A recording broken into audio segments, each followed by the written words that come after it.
1936. Imagine a place built below the ground so deep and so hidden that even Germany's highest-ranking officers whispered its name with fear. This place would one day become the darkest nerve center of a war that would reshape the world. This was Hitler's most guarded bunker, a fortress of steel, concrete, and paranoia, a place where decisions were made that changed the fate of millions, and yet inside those walls something far more terrifying was happening, something even the German generals did not fully understand. 1938. As Hitler rose to complete power, his obsession with security grew beyond all limits.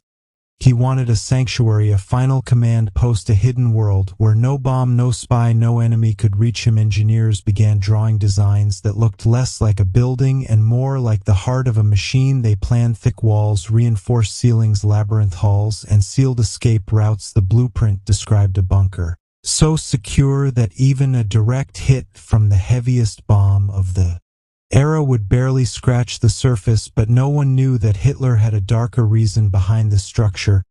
He believed that deep underground, far from sunlight and far from people, he could control the war without interference, building a kingdom of shadows where truth was whatever he declared it to be. 1939. When war exploded across Europe, construction began at full speed. Workers labored day and night, pouring concrete plates thicker than any military structure ever made inside the bunker. Rooms were shaped like coffins, narrow, cold, and echoing with every footstep. Electricity cables ran like veins up and down the walls. Maps covered long tables, radios buzzed endlessly, and ventilation systems pumped recycled air through steel tunnels. The deeper chambers had no sound from the outside, no hint of day or night, only artificial lights that never went off and guards who never spoke a word. This was not just a command post, it was a prison. A place where the war could be led, but where no one truly felt alive. 1940. As Germany swept through Europe, the bunker became the secret brain of operations. Generals entered with confidence, but once inside they realized something unsettling. Every conversation, every movement, every plan was monitored by Hitler's closest circle. Silence ruled the hallways. Guards stood like statues,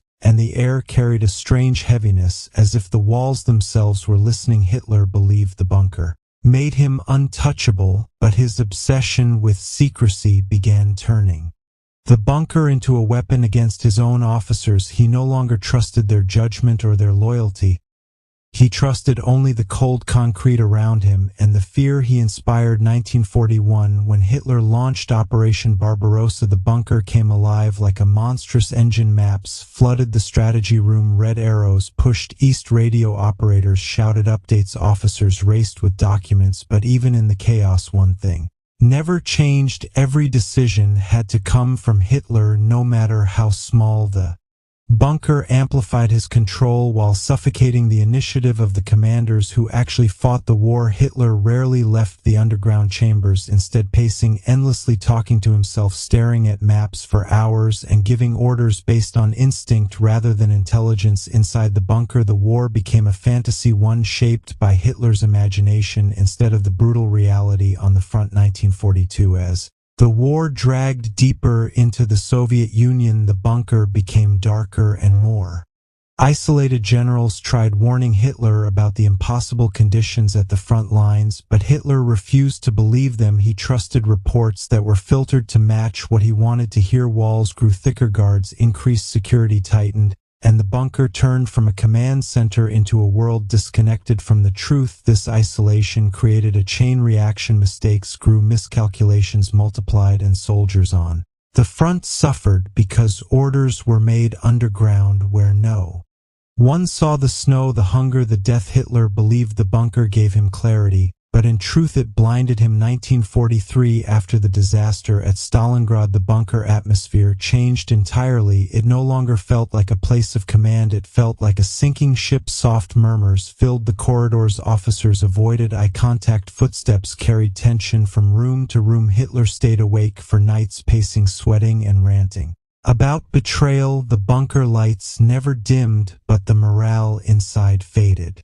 Each day documents piled, maps shifted, red lines collapsed, and yet Hitler insisted that victory was inevitable. He blamed everyone except himself. He blamed the weather, the generals, the equipment, even the soldiers, but never the man making decisions. From a concrete cage underground. 1944.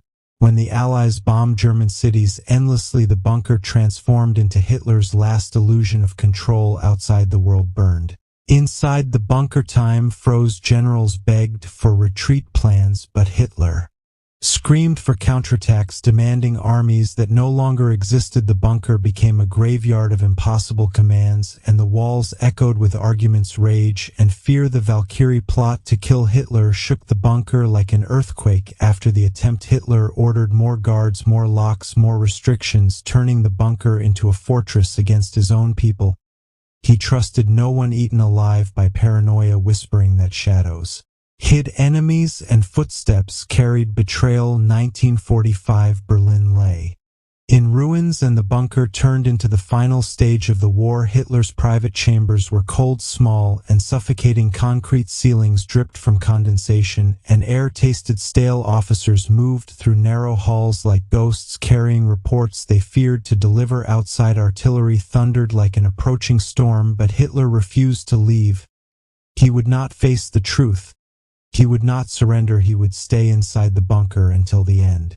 The once mighty command center now felt like a tomb. Maps showed no victory, radios carried disaster, and every hour the walls shook from explosions above as Soviet forces closed in. Hitler spent his final days wandering the bunker corridors, muttering, lost in a world that no longer existed. He gave orders to divisions that had already been destroyed.